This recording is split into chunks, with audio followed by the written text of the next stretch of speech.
হিসেবে ছিলাম। ব্রিটিশ যখন আমাদেরকে শাসন করতো 1947 সালে, পরে 48 সালে দেশ বিভক্ত হওয়ার পর 1952 সালে সর্বপ্রথম এই ভাষার জন্য আমাদের এই তোমাদের মতো অনেক গ্রামের ছেলেরা মেয়েরা তাদের ত্যাগ তিতিক্ষার মাধ্যমে, তাদের জীবন উৎসর্গের মাধ্যমে এই বাংলাদেশ ভাষাকে অর্জন করেছিল।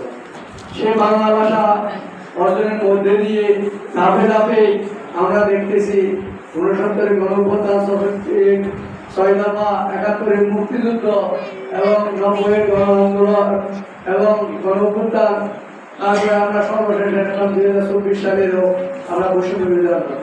প্রত্যেকটা আন্দোলনের পেছনে কিছু না কিছু রহস্য থাকে। এই রহস্যগুলোকে উদ্ঘাটন করে আমাদের দেশকে এগিয়ে নেওয়ার সফলতাই হলো আমাদের এই শিক্ষার্থীদেরকে মাধ্যমে দিয়ে দেওয়া। এই যে আজকে বন্ধের দিনে সরকারি এই সরকার অনুষ্ঠান তোমাদেরকে এখানে আনা মানে হলো তোমাদেরকে মেসেজ দেওয়া যে দেশের যে কোনো ধরনের ক্রান্তি হোক তোমরাই হবে এই দেশের কান্ডারি। এই দেশের সবকিছুর মূলেই তোমরা এগিয়ে নিতে পারো। আমাদের যে বয়স চলে গেছে সেটা না, আমরা তোমাদের থেকে অনেক কিছু আশা করি। সেই জন্য তোমাদেরকে কষ্ট দেওয়া এবং সাথে সাথে আমি অভিভাবকদেরকেও ধন্যবাদ জানাবো। তারাও অনেক কষ্ট করে ধৈর্য ধরে আমাদের এই প্রোগ্রামটাকে উদযাপনের জন্য সহযোগিতা করেছে। এই সাথে সাথে আমাদের কর্মচারী থেকে শিক্ষক থেকে প্রত্যেকেই যে জায়গা থেকে এই অনুষ্ঠানকে সাফল্যমণ্ডিত করার জন্য অক্লান্ত পরিশ্রম এবং যে শ্রম দিয়েছে সবাইকে ধন্যবাদ জানাচ্ছি আজকে। এবং সাথে সাথে এই ভাষা শহীদদের প্রতি তাদের আত্মার মাগ প্রার্থনা করছি।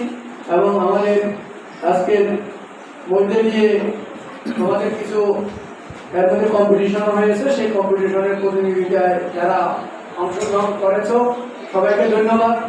অংশগ্রহণ করাই হলো ওই দিন আমাদের বিভাগীয় কমিশনার বলেছেন অংশগ্রহণ করার মধ্যে দিয়ে তোমার নিজেকে জাগ্রত করা, মন নিবেশে তৈরি করা এবং নিজেকে আত্মবিশ্বাসী করে তোলা, এটাই হলো আমাদের মূল লক্ষ্য। আমি পুরস্কার পেয়েছি সেটা বড় কথা না, আজকে পাও না তুমি আরেকদিন পাবে। তুমি তোমার চেষ্টা চালিয়ে যাবে, দেখবে একবার না পারলে 100বার। এই যে আমরা যত কথাগুলো বলছি সবগুলো কিন্তু বাংলা ভাষা। এই বাংলা ভাষার জন্য আজকে অতএব মন খারাপের কিছু নাই। যারা প্রথম এবং দ্বিতীয় হয়েছে তাদের জন্য তো পুরস্কার আছে, তবে যারা পুরস্কার পাওনি তারা মন খারাপের কিছু নেই। হয়তো এই সামান্য নামার জন্য তুমি তুমি হয়তো আগামীতে আরো চেষ্টা করলে ভালো করতে পারবে, এটা মাথা রাখবা।